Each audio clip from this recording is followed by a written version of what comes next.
Shalom Pak Bambang, saya mau izin bertanya. Benarkah Yesus itu Allah dan manusia? Mohon pencerahannya. Ya, Shalom Alaikum ya. Salam sejahtera untuk saudara-saudara dalam Kristus. Jadi sebetulnya iman kita tentang Yesus itu clear ya, karena itu sudah berjalan selama 20 abad sejak gereja mula-mula pada zaman Alkitab, kemudian pada zaman murid-murid yang nulis Alkitab, artinya murid-murid para rasul, sampai konsili-konsili gereja awal ketika gereja menghadapi ajaran-ajaran bidat. Itu sudah clear.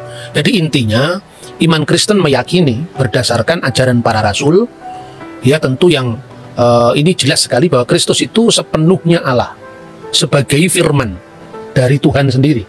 Dan yang kedua sepenuhnya manusia ketika Kristus itu datang ke dunia dikandung oleh Bunda Maria.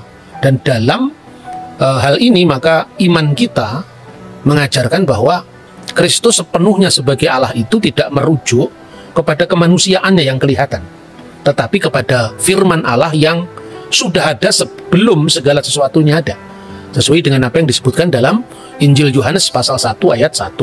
Pada mulanya adalah firman, dan firman itu bersama-sama dengan Allah, dan firman itu adalah Allah. Nah, siapa firman yang bersama-sama dengan Allah ini? Apa perannya? Ayat 3 menjelaskan segala sesuatu dijadikan oleh Dia. Tentu dijadikan oleh Yesus sebagai firman yang kekal tadi, bukan dijadikan oleh kemanusiaan Yesus.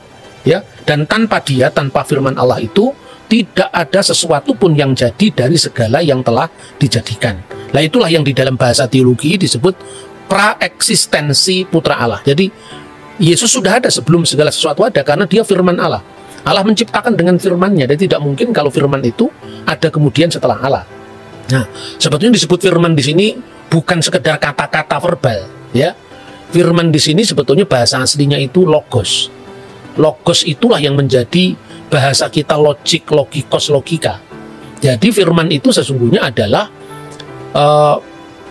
kemahasabdaan Tuhan. Jadi sabda atau firman itu tidak hanya berarti kata-kata verbal atau efek atau akibat dari kata-kata. Kalau akibat dari kata-kata ya alam semesta ini, langit, bumi, laut seisinya ini kan diciptakan oleh firman Allah. Jadilah terang, maka terang itu jadi. Jadi itu efek dari firman tadi. Tetapi Yesus itu firman itu sendiri. Nah, jadi dengan demikian tidak mungkin kalau firman Allah itu tidak kekal. Karena kalau firman Allah tidak kekal berarti ada waktu di mana Allah sebagai the existent, sebagai wujud sudah ada, firman-Nya belum ada. Berarti kan pernah ada waktu di mana Allah tidak punya firman, dan itu tidak masuk akal kan. Nah, ketika firman itu menjadi manusia, Dia dikandung oleh perawan Maria tanpa campur tangan seorang laki-laki. Artinya bahwa Yesus itu sepenuhnya manusia. Jadi jangan orang salah paham, Tuhan kok lapar, Tuhan kok haus, Tuhan kok dicobai. Yang dicobai, yang haus, bahkan yang mati, itu bukan keilahiannya. Maka dalam Alkitab disebutkan sangat jelas sekali, Dia yang dibunuh dalam keadaannya sebagai manusia. Karena firman sendiri benar-benar menjadi manusia, bukan setengah manusia. Firman itu telah menjadi manusia dan tinggal di antara kita. Dan kita telah melihat kemuliaannya, yaitu kemuliaan yang diberikan kepadanya sebagai anak tunggal Bapa, penuh kasih karunia dan kebenaran. Ini saya kira clear sekali. Maka ketika gereja menghadapi ajaran sesat Arius, ya, ketika gereja menghadapi ajaran sesat Arius yang mengatakan bahwa pernah ada waktu di mana anak Allah itu tidak ada, gereja langsung berkumpul. Nah, waktu itu kan belum ada perpecahan, ya, gereja itu masih tahun berapa, Pak? Tahun 325. Jadi waktu itu belum ada aliran-aliran gereja, belum ada perpecahan gereja, karena perpecahan gereja itu baru terjadi tahun 451. Jadi waktu itu yang namanya gereja itu ya semua gereja Katolik dan semua gereja Ortodok. Artinya apa? Bukan Katolik sebagai institusi yang sekarang ini berpisah dengan gereja Ortodok, atau Ortodok yang berpisah dengan Katolik, tidak. Tapi sifat gereja yang adalah universal. Artinya berlaku bagi semua bangsa, berlaku bagi semua kaum, itu arti katoolon, gereja yang bersifat Katolik.